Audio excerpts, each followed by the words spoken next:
नमस्कार श्रोते हो, दीपक रेगे कथाकथन चॅनलवर तुम्हा सगळ्यांचं मनापासून स्वागत करतो. मित्रांनो, आज तुम्ही ऐकणार आहात विनीता ऐनापुरे यांची कथा. पण तत्पूर्वी तुम्ही जर आत्ता चॅनलवर पहिल्यांदा आला असाल किंवा अजूनपर्यंत चॅनल सबस्क्राईब केलं नसेल तर प्लीज चॅनल सबस्क्राईब करा. मित्रांनो, आज ऐकणार आहात विनीता ऐनापुरे यांच्या कथा तिच्या ह्या कथासंग्रहातली कथा तरीसुद्धा मीच. हा एवढा मोठा जनसमुदाय, त्यात मी एकटी आहे, एकटीच आहे. करणार तरी काय? हा हलता फिरता उसळता जनसमुदाय बघतीये. वेगवेगळ्या रंगांची, उंचीची, चेहऱ्यांची ही माणसं. यांचे कपडे लत्ते वेगळे, हसणं बोलणं वेगळं. कोण ही माणसं? कुठून आली आणि कुठे चालली? कशासाठी? कोणत्या देशाची ही माणसं? सगळा गोऱ्या रंगाचा भरणा नजरेत भरतोय. कोण आहेत हे? अमेरिकन, युरोपियन, चीनी, जपानी? आणि हे काळे हापशे कोण? आफ्रिकन, निग्रो का आणखीन कोणी? ते कोणीही असोत, या सगळ्यात मी एकटी भारतीय आहे. माझ्या भारताचं प्रतिनिधित्व करणारी मी एकटी. या अननुभूत भावनेनं मन भरून आलंय. भारतीयत्वाचा अभिमान मनात दाटून आलाय. मुद्दाम शोधक नजरेनं बघूनही माझ्याशिवाय एकही भारतीय ह्या ठिकाणी दिसत नाही याची गंमतही वाटतेय. गंमत वाटतेय माझ्या मनाची. मी कोण? इथे मी भारतीय आहे. भारतात असताना मी मराठी, महाराष्ट्रीय असते. महाराष्ट्रात मी पुणेकर असते. पुण्यात मी सदाशिव पेठी असते. सदाशिव पेठेत मी ब्राह्मण. ब्राह्मणात देशस्थ. देशस्थात सुद्धा ऋग्वेदी. ऋग्वेदी अनेक आहेत, पण मी दशग्रंथी घराण्यातली. अजूनही मी कोण याचा शोध खोलात जाऊन करता येईल. पण हे सगळं सोडून अमेरिकेतल्या सॅन फ्रान्सिस्कोच्या विमानतळावर मी कोण? एका स्वतंत्र देशाची नागरिक. जगाच्या पाठीवर अनेक देश आहेत, त्यातला भारत. माझ्या स्वतःच्या सीमा विस्तारत आहेत आणि संकुचित सुद्धा होत आहेत. जाणवतं की मी कोण? ह्या प्रचंड विश्वातला मी सूक्ष्म, सूक्ष्माती सूक्ष्म कण आणि माझ्यासारखेच हे भोवतालचे कण. मला सूक्ष्मपणाची जाणीव इतकी झाली की आपल्याला शरीर नाही, अस्तित्वच नाही, आपण एक तरंगता जीव आहोत असा काहीतरी भास व्हायला लागला. आणि त्यातच आपण एकटे आहोत ह्या जाणीवेची भर पडली. त्यामुळे आपल्या एकाकी असहाय्य अवस्थेची भीती वाटायला लागली. तरंगणारा जीव जणू जड झाला, जमिनीवर आला. मला ओळखणारं इथे कुणीही नाही. मला काही झालं तर, कुणी काही केलं तर, मारलं तर, लुटलं तर, माझ्या घरच्यांना कळेल तरी का काही? आणि त्यांना कळवेल कोण? प्रश्नांच्या आवर्तनातनं मी स्वतःला आवरलं, शांत केलं. मला आनंदीबाई जोशींची आठवण झाली. 150 वर्षांपूर्वी ती अमेरिकेला गेली. काय सोयी होत्या त्या काळात? आज विमानानं प्रवासाला 23-24 तास लागत आहेत. आनंदीबाई बोटीनं गेली, किती दिवस लागले असतील? इतका लांबचा प्रवास. तिच्याजवळ काय होतं? ना पैसा, ना कपडा लागता, ना मनुष्यबळ. वय कोवळं, नवरा जवळ नसला तरी त्याचा धाक बरोबर होताच की. वेगवेगळ्या मनुष्यांचा स्वभाव कळण्या इतका अनुभव तरी कुठे होता. कसा प्रवास केला असेल तिने. ती घाबरली नाही, मग मी का घाबरतीये. आणि एवढ्या माणसांमध्ये मी एकटी कशी. आणि तसं पाहिलं तर मी अमेरिकेला येताना एकटीच होते. विमान प्रवासाचा तो पहिलाच अनुभव. पण लेकीकडे जायची, तिला भेटायची इतकी ओढ होती की त्यावेळी मला असा एकटेपणा, अशी भीती वाटलीच नाही. उलट कधी एकदा विमानात बसते अशी उत्सुकता मनात उसळ्या घेत होती. विमान काय निघायचं तेव्हा निघालं. मग मात्र ही सकाळ, दुपार, संध्याकाळ का रात्र याचा मागमूसही नाही. जेव्हा बघावं तेव्हा भोवताली अंधार, सगळे त्या काळोखात ढाराढोर. हाताशी टीव्ही, मान वर करून जरा समोर बघावं तर तिथेही टीव्ही, तो चालू. आणि हवाई सुंदरींची अखंड लगबग चालू. एक तर ह्या कोरियन मुली, एक जात सगळ्या पांढऱ्या गोऱ्या तुकतुकीत कांतीच्या, चपट्या गालफाडांच्या, बारीक डोळ्यांच्या, सडसडीत बांध्याच्या. एकीला झाकावी आणि दुसरीला काढावी. चेहऱ्यावर कमावलेला हसू, नाजूक आवाजात बोलणं, सारखं इकडे तिकडे करत होत्या. आधी सुगंधी रुमाल, मग खारवलेले दाणे, नंतर ज्यूस, मग जेवण का पाठोपाठ टी, कॉफी, ज्यूस. अगदी सांगावंसं वाटलं की अगं बायानो थांबा की जरा, का असा भडीमार करताय आमच्यावर. त्यापेक्षा तुम्ही जेवा ना. खरंच त्या कधी खात पीत होत्या कोणास ठाऊक, नुसतीच लगबग. मला झोप येत नव्हती. मी ह्या सगळ्या गोष्टींचं निरीक्षण करत होते, मजा घेत होते. मनात प्रश्न होतेच, सगळे बालिश प्रश्न. कुणालाही हसू यावेत ना असे. विमान उडतं कसं. आपल्या पोटातलं पाणीही हलत नाही आणि विमान एखाद्या पक्ष्यासारखं पंख पसरून सर्वांना आपल्यात घेऊन उडतं. वैमानिक, त्याची तर कमाल आहे. त्यांची ड्युटी किती तासांची असते. डोळ्यांची उघडझाप होतानाही चूक होता कामा नये, कारण ही चूक त्या वैमानिकालाच नाही तर ह्या संपूर्ण उडत्या जगाला महागात जाईल. पुन्हा प्रश्न, वैमानिक शिक्षण किती घेतात, त्यांना पगार किती, त्यांना सुट्टी किती, एकच वैमानिक असतो का बरोबर कोणी सहकारी, वैमानिकाचा रुबाब किती. एस टी स्टँडवर बसेस येतात जातात, केवढी धूळ उडवतात, केवढा आवाज करतात. प्रवाशांची किती गडबड, धावपळ, गोंधळ. रेल्वेचं सुद्धा तेच. स्टेशनवर इकडून तिकडे येणाऱ्या, तिकडे जाणाऱ्या, उलट्या सुलट्या एकाच वेळी येतात. त्यांची कुककूक, धडधड, सुस्कारे घेऊन येतात. हिरवे, पिवळे, लाल सिग्नल डोळ्यांची उघडझाप करतात. कावळ्यांनी भक्ष्यावर धाड टाकावी तसे प्रवासी गाडीवर अक्षरशः तुटून पडतात. हजारो माणसांना ही रेल्वे इकडून तिकडे नेत असते. तिकीट काढायला हवं, पण ते न काढताही प्रवास करणारे कमी नाहीत. विमानही प्रवाशांना इकडे तिकडे नेण्या आणण्याचंच काम करतं, पण त्याचा दबदबा सुरुवातीपासून असतो. पासपोर्ट व्हिसाशिवाय तुम्ही ह्या प्रांगणात पाऊलच टाकू शकत नाही. ते सोपस्कार झाले की तिकीट. ते मिळालं की वेळेआधी 3 तास विमानतळावर हजर राहणं. पासपोर्ट म्हणजे धर्मग्रंथ. तो सतत हातात धरूनच कितीतरी काउंटर ओलांडत शेवटी आपण आपल्याला जायचं त्या विभागात दाखल होतो. पण इतक्या वेळा शेजारी पाजारी बोलणं, चौकशी करणं काहीही नाही. आपल्या विमानाची वेळ झाली की शांतपणे विमानात शिरायचं, आपल्याच डोक्यावर असलेल्या कस्टडीमध्ये बॅग ठेवायची आणि स्थानापन्न व्हायचंय. आपल्या शेजारी कोण आहे तेही न बघता ध्यानमग्न आसनात शिरायचं. ह्यामुळे आपल्या देशात तरी विमान हे श्रीमंतीचं लक्षण समजलं जातं.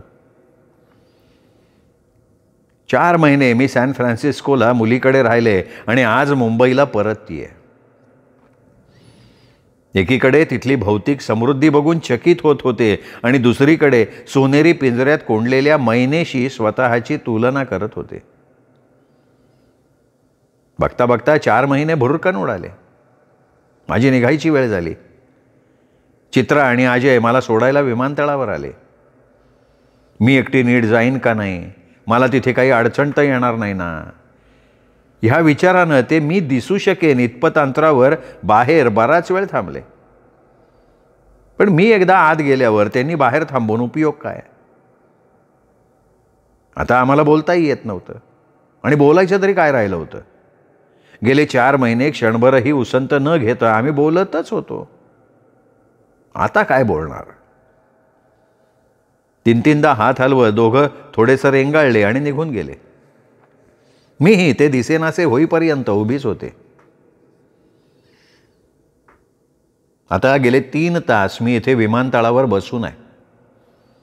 वाईट हवेमुळे विमान नियोजित वेळेला सुटणार नाही. सूचना 3-3दा दाखवली जातीये. वेळेला सुटणार नाही म्हणजे केव्हा सुटेल, किती उशीर होईल याचा काही खुलासा नाही. माझ्याजवळ वाचायला पुस्तक आहे, लिहायला वही पेन आहे, पण माझं कशातच लक्ष लागणार नाही. अचानक जर विमान सुटत असल्याची सूचना स्क्रीनवर आली तर मला समजेल ना, या एकाच चिंतेनं मी लेखन, वाचन, झोप यापैकी कशाचाही आनंद घेऊ शकत नाही. काही थोडं खाईन म्हटलं तर जवळ पाणी नाही. पाण्याची बाटली निघताना बरोबर घेतली होती, ती सामानातनं काढून टाकली होती. पाण्याचा शोध घ्यावा तर हातात पर्स, खांद्याला हँडबॅग, गळ्यात कॅमेरा आणि मोबाईल. आता हे एवढं लटांबर घेऊन कुठं फिरणार. त्यापेक्षा काही खाणं नको आणि पिणंही नको. जागच्या जागी बसून मी आपली इकडे तिकडे बघतीये. मोठी आई, आता चेनूचा आवाज. मी खाडकन उठले, इकडे तिकडे बघायला लागले. आसपासचं वातावरण तर तेच होतं, मग चेनूचा आवाज कसा आला. मी गोंधळून गेले. थोडी मान झटकली आणि सहज माझ्या शेजारी बसलेल्यांवर नजर टाकली. एक अख्खं कुटुंब तिथे विराजमान झालं होतं. ते नेमके कोण आहेत हे मला कसं कळणार. नवरा बायको दोघंही गोरे, उंच, धिप्पाड. त्यांची 5 मुलं, त्यातली 4 आईवडिलांसारखी. एक पूर्ण काळभोर, डोक्यावर कुरळ्या आखूड केसांचे दाट आकडे. 4च्या मानानं हे पोर थोडं बेताच्या उंचीचं. ते सगळ्यांचं आपापसात बोलणं, हसणं, खिदळणं, ओढाओढी, ढकलाढकली असे अनेक उद्योग चालू होते. मला केशवसूत आठवले. जिकडे जावे तिकडे माझी भावंडे आहेत. खरंच आपल्या मुलांमध्ये आणि त्या मुलांमध्ये मला काडीचाही फरक जाणवला नाही. त्यांची भाषा कोणती होती कोणास ठाऊक, पण इंग्रजी नव्हती हे नक्की. त्या मुलांमधला एक 3-4 वर्षांचा मुलगा आईजवळ बहुधा काहीतरी हट्ट करत असावा. तो मध्येच ओरडला तेव्हा मला मोठी आई असं ओरडल्याचा भास आला. त्याची आई त्याला समजवत होती, मध्येच रागवत होती. एकदा ती हसली तेव्हा बाकीची मुलंही हसली, पण ते हट्ट करणारं पोर मात्र गाल फुगवून होतं.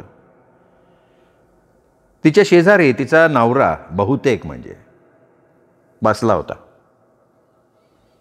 त्याची नजर मांडीवर घेतलेल्या लॅपटॉपवर खेळलेली होती. त्या मुलांचा आणि त्याच्या आईचा इतका गोंधळ चालला होता, पण त्यांनी एकदाही मुलांकडे किंवा त्यांच्या आईकडे बघितलंही नाही. काय चाललंय हेही विचारलं नाही. तो त्या लॅपटॉपमध्ये बाकी सगळं जग विसरला होता. मला एकदम ह्यांची आठवण झाली. यांचं अगदी हेच वागणं. घरात काहीही चालू देत, मुलं अगदी आरडाओरडा करू देत, नाहीतर मी मुलांच्यावर ओरडू देत. TV चालू देत नाहीत, नाहीतर रेडिओ गाऊ देत. हे आपले वर्तमानपत्रात डोकं खुपसून बसलेले. वाचनात अगदी समाधी लागलेली. भोवतालच्या विश्वात काय घडतंय याचा यांना पत्ता नाही. नेमकं काय वाचत होते हे कोणास ठाऊक, पण सदोदित अख्खा पेपर उलगडून डोळ्यांसमोर धरलेला. सकाळी ही तेच दृश्य, रात्री ही तेच. ऑफिसात तरी काम करत होते का पेपर वाचण्याचा पगार घेत होते कोण जाणे. चित्राच्या वेळेला मला 7वा महिना लागला. मी बाळंतपणासाठी माहेरी जाणार होते तेव्हा एक दिवस माझ्या सासूबाई म्हणाल्या, तुझे वडील संस्कृत पंडित आहेत ना ग? हो. माझ्या उत्तरातलं आश्चर्य सासूबाईंना जाणवलं. मग तुझ्या वडिलांना सांग, वर्तमानपत्र आणि बातमी यांना संस्कृतमधनं 2 चांगले शब्द शोधा, म्हणजे तुझ्या बाळाचं नाव तेच ठेवता येईल. काय ग याचं पेपर वाचन? अगं मला वाटायचं ह्याचं लग्न झालं की आपोआप हा जरा पेपर वाचनापासून लांब होईल. पण तू घरात येऊ नये काही फरक पडला नाही हो. सासूबाई हसत हसत बोलत होत्या. मलाही हसू आवरलं नाही. त्या दिवशी रात्री याने पेपर उलगडल्याबरोबर मी हसतच सुटले. आत्ताही त्याच आठवणीनं मी तो क्षण जगले. चित्राचा जन्म झाला. 3 वर्षांनी चैतन्याची आमच्या संसारात भर पडली. पण हे कमलपत्रासारखे संसारातनं अलिप्त. त्यांच्या जीवनावर कशाचाही परिणाम किंवा फरक झाला नाही. मुलांना पोलिओचा डोस द्यायचा असो, ट्रिपलचं इंजेक्शन असो, नाहीतर औषधं आणायची असोत, ना कधी हे मुलांना दवाखान्यात घेऊन गेले, ना माझ्याबरोबर डॉक्टरांना भेटायला आले. तू जा, तू बघ, तू कर एवढा सल्ला दिला की ह्यांची जबाबदारी संपली. हात झटकून हे मोकळे. लहान मुलं त्यातून पाठोपाठची कधीतरी दुखणं येणारच. पण आजारी मुलांकरता जागरण करावं लागतं हे ह्यांच्या गावीही नसायचं. उलट कधी एखाद्या वेळी रात्री मुलं रडायला लागली की हे त्रासिक चेहऱ्यानं कूस बदलत म्हणायचे, अगं बघ ना त्याला काय झालंय, तुला इतकी झोप येते कशी? मुलांच्या शाळा चालू झाल्या. मुलांना कुठल्या शाळेत घालायचं, कुठल्या माध्यमात, शाळा किती लांब असावी, रिक्षा, बस, हे सगळे प्रश्न सोडवण्याचं काम माझं. काही विचारलं की ह्यांचं उत्तर ठरलेलं, मी काय सांगणार, तुला योग्य वाटेल ते कर. हा असा अमोल सल्ला देऊन हे मोकळे. मुलांचा अभ्यास घ्यायचं काम माझं. मुलांनी सही करता प्रगती पुस्तक पुढे केलं की तेव्हा मात्र हे अगदी निरखून मार्क बघणार. कशात कमी, कशात चांगले हे लक्षात घेणार. त्यात चांगल्याकडे दुर्लक्ष करून कमीकडे लक्ष केंद्रित करून मुलांपुढे एक भाषण ठोकणार हे अगदी ठरलेलं. नाही, ह्यात वाईट किंवा चुकीचं काही नाही, पण त्यांच्या बोलण्याचा रोख तुमच्या आईचं तुमच्याकडे लक्ष नाही ह्यावर असायचा. आणि तो मला चिडायला पुरेसा होई. बरं, मी चिडचिड केली तर ह्यांना कारणही समजायचं नाही आणि ते समजावून घ्यायच्या भानगडीतही पडणार नाहीत. आणि कधी काळी एखाद्या वेळी लक्षात आलं तर त्यावर प्रश्न तयार, आता चिडून काय उपयोग आहे, वेळच्या वेळी मुलांचा अभ्यास का घेतला नाही, दिवसभर करतीस काय तू? ह्या प्रश्नांना जगातल्या कुठल्याही बाईला उत्तर देणं शक्य नाही. दिवसभर घरातली बाई काय करते हे कळायला बाईचा आणि तोही घरात राहणाऱ्या बाईचाच जन्म घ्यायला हवा. आमचं लग्न झालं तेव्हा आमच्या घरात माझे सासू सासरे, दीर, जाऊ, एक नणंद, हे आणि मी इतकी माणसं होतो. नणंदेचं योग्य वयात लग्न झालं. दीरांनी ब्लॉक घेतला. आम्ही, आमची 2 मुलं आणि सासू सासरे एवढेच राहिलो घरात. आता घरात उलाढाली कमी झाल्या का? पण यांनी कशातही कधीही लक्षच घातलं नाही आणि कशात भागही घेतला नाही. त्यांचा पगार भरपूर, तो मात्र इमाने इतबारे सढळ हाताने त्यांनी माझ्या हातात दिला. त्याचा हिशोबही कधी विचारला नाही. मीही या गोष्टीचा कधी गैरफायदा घेतला नाही, दुरुपयोग केला नाही. माझं वागणं पद्धतशीर होतं. महिन्याचे नेहमीचे खर्च, जास्तीचे खर्च, बचत, विम्याचे हप्ते, सणवार, दुखणे, हौसमौज हे सगळं व्यवधान ठेवून मी पैसा वापरला. करायची ती चैन केली, आवश्यक तिथे काटकसरही केली. एकूणच ह्यांनी कमावलं, मी टिकवलं. सीमंतीने, माझी नणंद, या तिन्ही भावंडात धाकटी, त्यामुळे लाडूबाई. M.Com झाली, बँकेत नोकरी लागली. दिसायला 4 चौघीत उठून दिसेल अशी, त्यामुळे पटकन लग्नही ठरलं. लग्न आम्ही अगदी हौसेनं थाटात करून दिलं. सासऱ्यांनी पैशाची तजवीज आधीपासूनच केली होती, पण ह्यांनी सुद्धा भरपूर पैसा खर्च केला. सीमंतिनी सासरी गेली. आम्हाला तिचं सासरी जाणं खूप जाणवलं. तीही निघताना अगदी गळ्यात पडून रडली. सासरी गेल्यावर पहिले 15 दिवस ती हनीमूनच्याच मूडमध्ये होती, तर नंतर लगेचच कुरबुरी सुरू झाल्या. माहेरी कधी पान मांडणं नाही, का अंथरूण घालणं ठाऊक नाही, पदर खोचून झटाझटा काम करणं नाही, पसारा आवरणं नाही, चहा करणं नाही. मग सासरी गेल्यावर एकदम ह्या गोष्टी येणार कशा? माहेरी ती बँकेत निघाली की तिचा डबा तिच्या पर्समध्ये ठेवला जायचा. संध्याकाळी घरी आली की पोहे, सांजा, काहीतरी पदार्थ तयार असायचा. ती डिश तिच्या हातात ठेवली जायची. सासरी ही कौतुकं कशी होणार आणि करणार कोण? सासरी हे असं वागणं चालेल? सासूर वाशिणीच्या अंगी कामसूपपणा हवा, सोशिकता हवी. सासू जरा काही बोलली की आमची सीमंतिनी रुसली, मग माहेरी येऊन तक्रारी. सासूबाई म्हणाले, आता पदर घट्ट खोच, वेण्या गळ्यात घेऊ नको, मागे टाक. आता अशा काहीतरी सूचना सासूनं केल्या तर थोडं ऐकून घ्यायचं, काय बिघडलं? पण नाही, राग नाकाच्या शेंड्यावर बसलेला. बरं, माझ्या सासूबाई लेकीला काय बोलणार? त्यांच्या हाताखाली आम्ही दोघी सुना वावरलोच की. जे सीमंतिनीची सासू तिला बोलत होती तेच त्या आम्हाला बोलत होत्या, त्यामुळे आता त्यांना काही बोलता येईना. मग एकदा मला म्हणाल्या, अगं तिची सासू बोलतीये त्यात चूक काय आहे?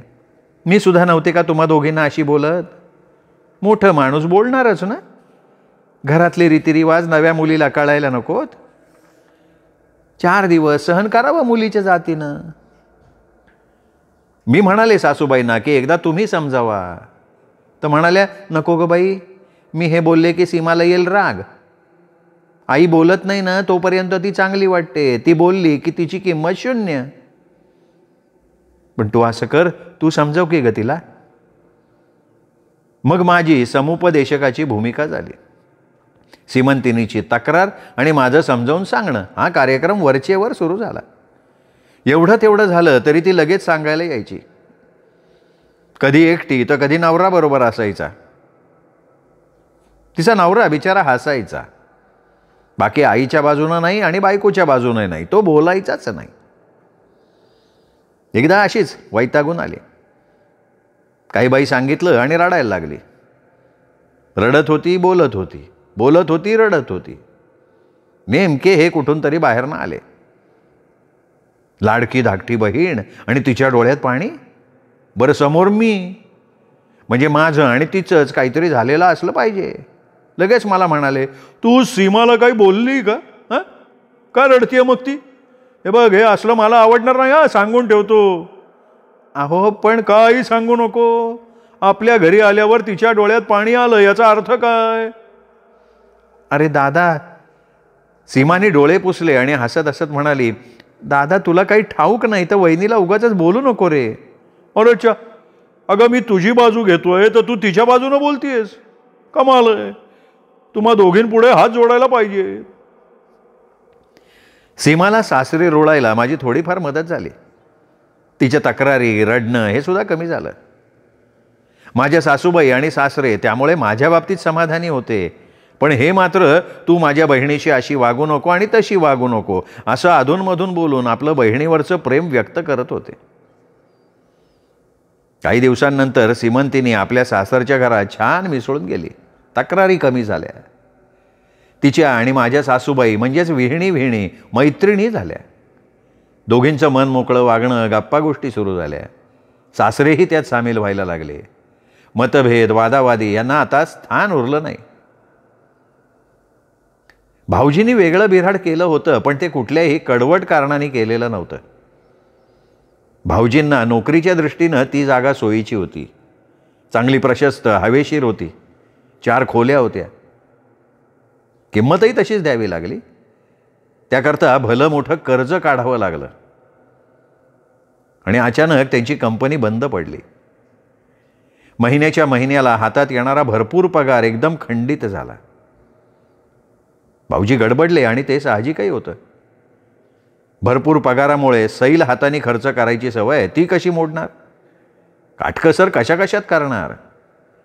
जीवनमान उंचावता येतं, खाली कसं आणणार? सगळी सोंग आणता येतात पण पैशाचं सोंग नाही आणता येत. 2-3 महिने त्यांनी जवळच्या पैशातनं कसे बसे काढले, पण त्यानंतर ते अशक्य होतं. एक दिवस जाऊबाई आल्या. इतक्या अस्वस्थ होत्या की कुठल्याही क्षणी त्यांना रडू फुटेल अशी वेळ आली होती.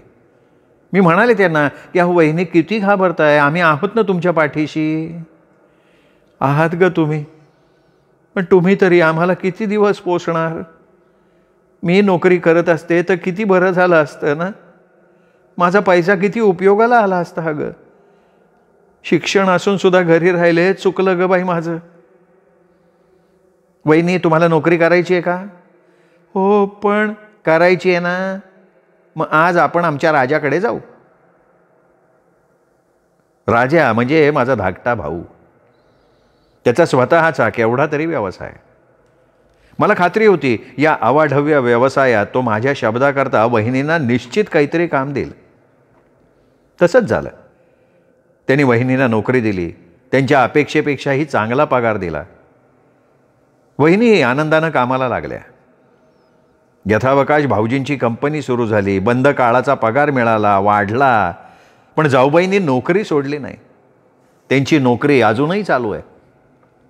ह्या सगळ्याचा ह्यांना काडीचाही पत्ता नाही. 1-2दा त्यांनी भावाला पैसे देऊ केले पण भाऊजींनी ते नाकारले. लागले तर मी तुमच्याकडेच मागीन असंही सांगितलं. पण जाऊबाईंच्या नोकरी वगैरे बद्दल ते एकदम अनभिज्ञ आणि मी सुद्धा कधी काही त्यांना बोलले नाही. एका रविवारी आम्ही सगळे पोहे खात होतो. काहीतरी बोलणं चालू होतं. तेव्हा एकदम मला म्हणाले, तू काय केलंस ग माझ्या बहीण भावा करता? मी काहीही न बोलता सासऱ्यांकडे बघितलं तेव्हा सासरे यांना म्हणाले, तू काय केलंस ते आधी सांग, मग ती सांगेल. यांनी आश्चर्याने माझ्याकडे बघितलं आणि आहे बुवा अशा भुवया उडवल्या. तेव्हा सासरे म्हणाले, अरे तुझ्या बायकोमुळे माझ्या मुलीचा आणि मुलाचा संसार सांभाळला गेलाय हे ठाऊक तरी आहे का तुला? तुझं लक्ष असतं कुठं? वर्तमानपत्रात. सासूबाई हसत म्हणाल्या आणि असेल बुवा. यांनी विषय संपवून टाकला. पण एक अगदी खरं खरं सांगू का तुम्हाला, हे घरात असे अलिप्त वागत असले ना तरी त्यांनी घराकरता काही केलं नाही असं मुळीच नाही. भरपूर केलं. माझं लग्न होऊन मी सासरी आले तेव्हाची आमची जुनी जागा एकदम छोटी होती. भाऊजी बाहेर पडले. त्याच सुमाराला ह्यांनीही मोठा ब्लॉक घेतला. हौसेनं घरात फर्निचर आणलं. रेडिओ ट्रान्झिस्टर मागे पडला, TV आला, फोन आला, आता तर गाडी संगणक आले. आमचा प्रवासही भरपूर झाला. अगदी त्यांच्या आईवडिलांसकट त्यांनी आम्हाला हिंडवलं. कधी आमचे आम्ही गेलो, कधी त्या दोघांना एखाद्या प्रवासी कंपनीबरोबर पाठवलं. अलीकडे आम्हाला दिल्लीला जायचं होतं तर तो विमान प्रवासही झाला. त्यांना स्वतःला ऑफिसनी 2-3 वेळा परदेशात पाठवलं. तिथून येताना यांनी घराकरता किती सुंदर सुंदर गोष्टी आणल्या. मलाही हौसेला सोनं नाणं घेतलं. तरतरेच्या भारी भारी साड्या घेतल्या. मला कशालाही कमी नाही केलं. चित्राचं लग्न थाटामाटात केलं. चैतन्याच्या शिक्षणासाठीही केवढा तरी खर्च केला. सगळे म्हणतात की त्यांनी प्रपंच नेटका केला. त्यांनी म्हणजे कोणी? ह्यांनी एकट्याने. ह्यांनी काय केलं? नुसता पैसा मिळवला, घरात दिला, बस एवढ्याने होतो प्रपंच. संसार मी केला. माझ्यामुळे संसार इतका चांगला झाला. नाही तर यांना काय घरात लक्ष घालणं जमणार होतं का काही करणं जमणार होतं? अजूनही हे ऑफिसला निघाले की यांचा रुमाल, गाडीच्या किल्ल्या, मोबाईल, चष्मा सगळं मी बघते. इतक्या साध्या गोष्टी तरी यांना जमणार होत्या का? हे कसले संसार करणार? मी होते म्हणून ह्यांचा संसार झाला, नाही तर काय झालं असतं कोणास ठाऊक. मी केला म्हणून संसार नीट झाला. हा विचार मनात आला आणि एकदम हायसं वाटलं.